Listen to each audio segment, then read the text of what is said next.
एक गांव में एक बुढ़िया रहती थी। उसका संसार उसके इकलौते बेटे तक ही सिमटा हुआ था। वो दिन रात यही सपना देखती थी कि जब उसके बेटे का विवाह होगा तो घर में बहू आएगी, पोते पोतियां होंगे और उसका जीवन सुखमय हो जाएगा।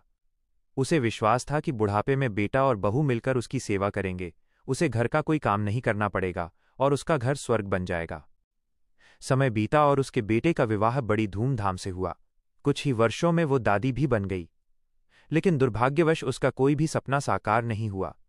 बेटा सुबह काम पर चला जाता, पोता स्कूल चला जाता और घर में अकेली रह जाती बुढ़िया अपनी बहू के अत्याचारों के साथ।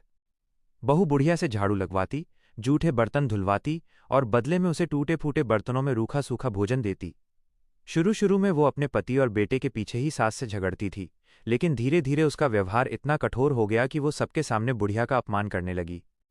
एक दिन जब बेटे ने अपनी माँ को फूटी थाली में भोजन करते देखा तो उसका हृदय द्रवित हो उठा।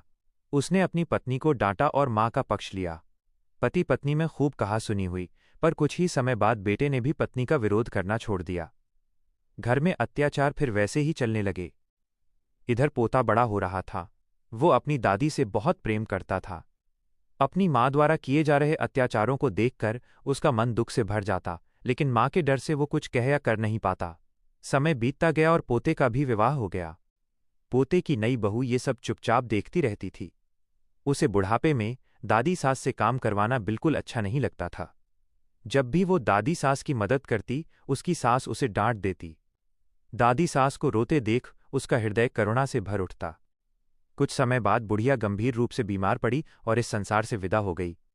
अब वही बहू अपनी पतोहू से सारा काम करवाने लगी और उसके साथ भी वैसा ही कठोर व्यवहार करने लगी जैसा वो कभी अपनी सास के साथ करती थी। पतोहू ने जब देखा कि उसके साथ भी वही अन्याय हो रहा है तो उसने चुप रहने के बजाय बदला लेने का निर्णय लिया। वो भी अपनी सास के साथ वैसा ही व्यवहार करने लगी। यहां तक कि अब सास को भी फूटी थाली में भोजन दिया जाने लगा। ये देखकर पति और ससुर को बहुत क्रोध आया। उन्होंने पतोहू का विरोध किया। तब पतोहू ने दृढ़ स्वर में कहा, जब मेरी दादी सास पर अत्याचार हो रहे थे तब आप दोनों क्यों चुप थे?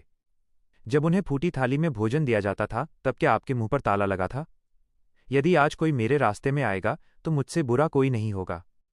पतोहू की बातों ने पति और ससुर दोनों को निरुत्तर कर दिया। वे चुप हो गए।